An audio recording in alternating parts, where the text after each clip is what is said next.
Hey everybody. So this video might seem a little random, but it's actually something that kind of hits home for me.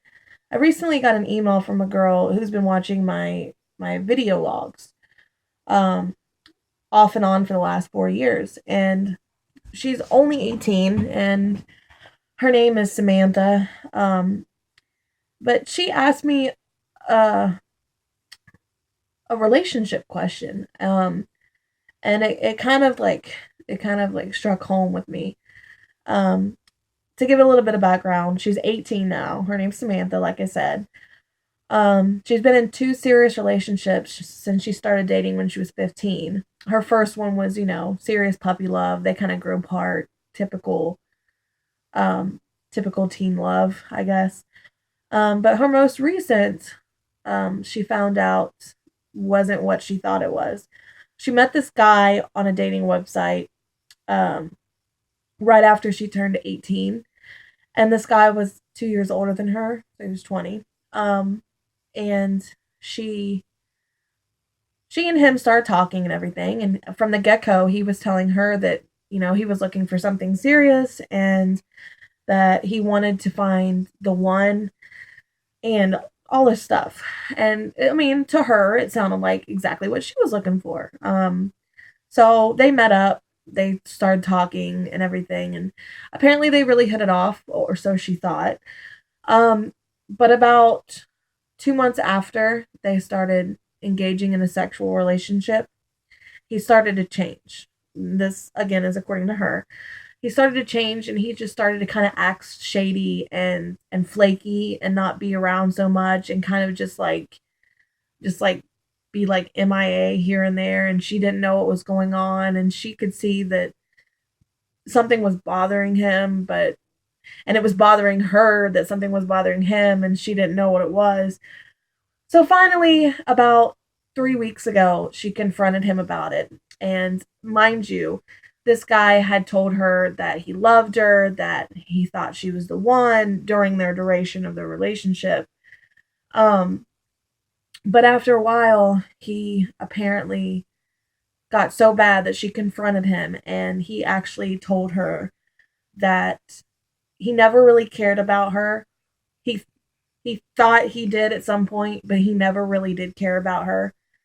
Um, that it was mainly a sexual attraction to her, and um, then he proceeded to tell her that he had another sexual partner during all this.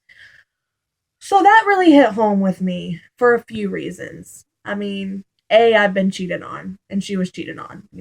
B, I've been completely sidetracked with the truth of real feelings coming out. Um, in my most recent relationship, um, this guy was the first to say I love you, and he was the first to like initiate any like serious things in the relationship.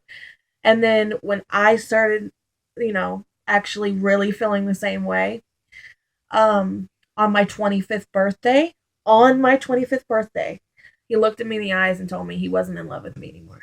So, I mean, like at that point I had spent like 6 months with him, and I ended up being with him for another month just cuz I was still kind of like, whoa, I don't know how to explain it, but so it kind of hit home with me. But the question that she asked was really, really hard for me to answer. She asked, Brittany, how can you decipher between a liar and someone who's genuine?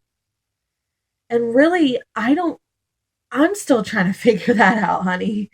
Like, I mean, I'm 25, but I still have a lot to learn. I was married young, so for from 16 to 21, my life was just one relationship. Like I didn't have to worry about excuse me, I didn't have to worry about like wondering if this one's a liar, if that one's telling the truth, what have you. I only had one person I dealt with for 5 years.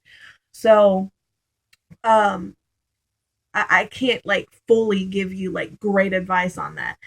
But the best advice that I can give you is, and I know this is harder than it sounds. I do. I know it is. But wait. Just give it time. Eventually, the truth will tell itself. Like, just try your hardest not to jump into a sexual relationship or a serious relationship, or like jump into I love you, or jump into any of that. Just kind of see each other for a while. Talk to each other for a few weeks before you go out.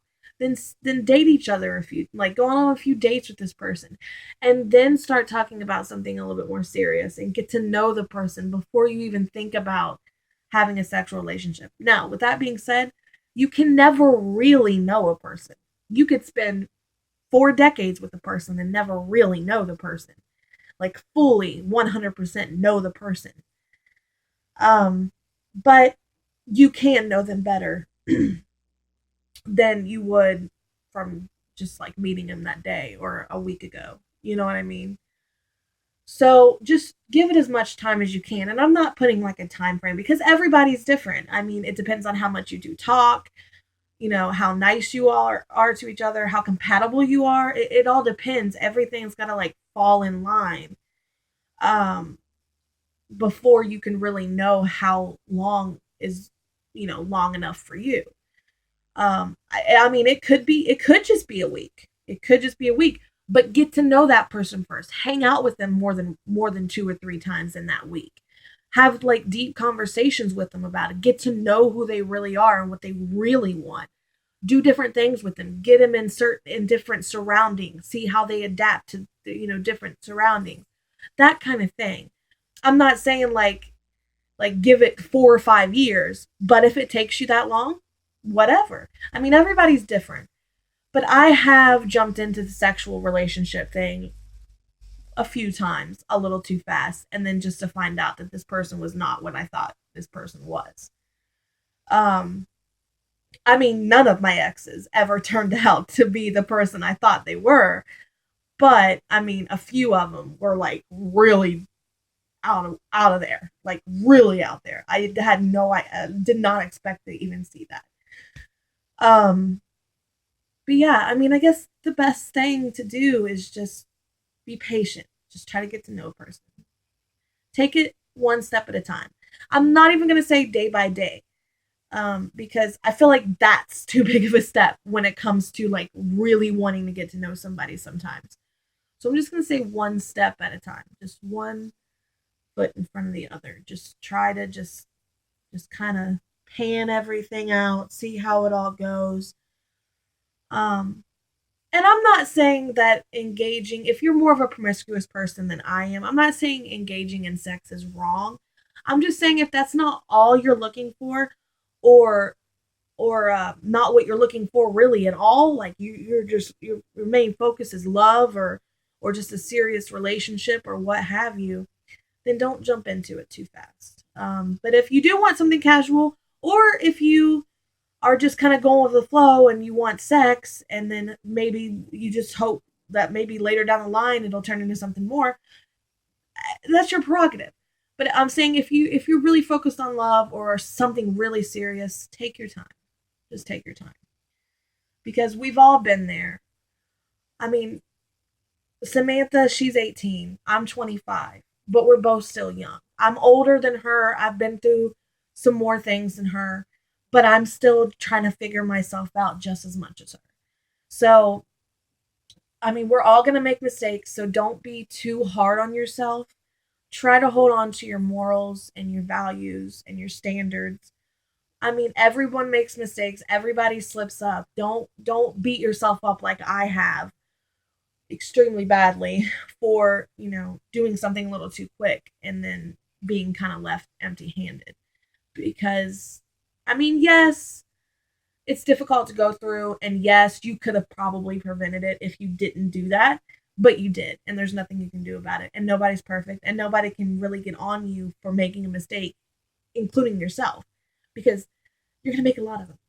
But anyway, this video has turned out way longer than I intended it to be. But just be careful. And I know this might sound cheesy, But really, be yourself. Don't blindside them either. I mean, you might be so into finding love that you just kind of want to be this like outer shell of perfection, like look perfect, act perfect, don't say what you really think about things, agree. I mean, women, we do it too, honey. We do it too. It's just I don't think we realize it as much as they do, but we do. We put on this facade so we can like reel them in, and then oh, by the way, I mean we don't all do it, and we don't do it all the time. But I'm just saying, subconsciously, you need to be your. Subconsciously, we're not ourselves all the time, but you need to be yourself. I mean, that's pretty much the only thing I can say. In my 8 years of being sexually active and a little over 8 years of my relationship experience, that's all I've learned. And I mean, it might not seem like a lot, but, and it might kind of seem just like common sense, but I mean, really, that's all it is common sense. Just use your common sense. Use your, you know, just try to just be cool. That's about the only thing I can really say. And I wish you the best, Samantha. And don't worry, there will be other guys. And yes, there will be more assholes more than likely, but don't worry, there will be just as many, if not more, nice guys. Because that's just how life works. Every time you think like, "Oh, I'll never meet another person again. I hate this person," or "Oh, but I'll always love this person," or whatever. Life has many different seasons, so don't worry about that. But anyway, I'm almost at 12 minutes, so I'm gonna go. But thank you for watching, and if you have any questions you want to ask me, feel free to send them to me in an email in the comments below, a message on Facebook, or if you're a personal friend and you want me to answer one of your questions, you know my number. So I hope this video helped you, Samantha, and I wish you all the best. And I wish everybody out there the best with any problem they're having, whether it be related to relationship, life, whatever.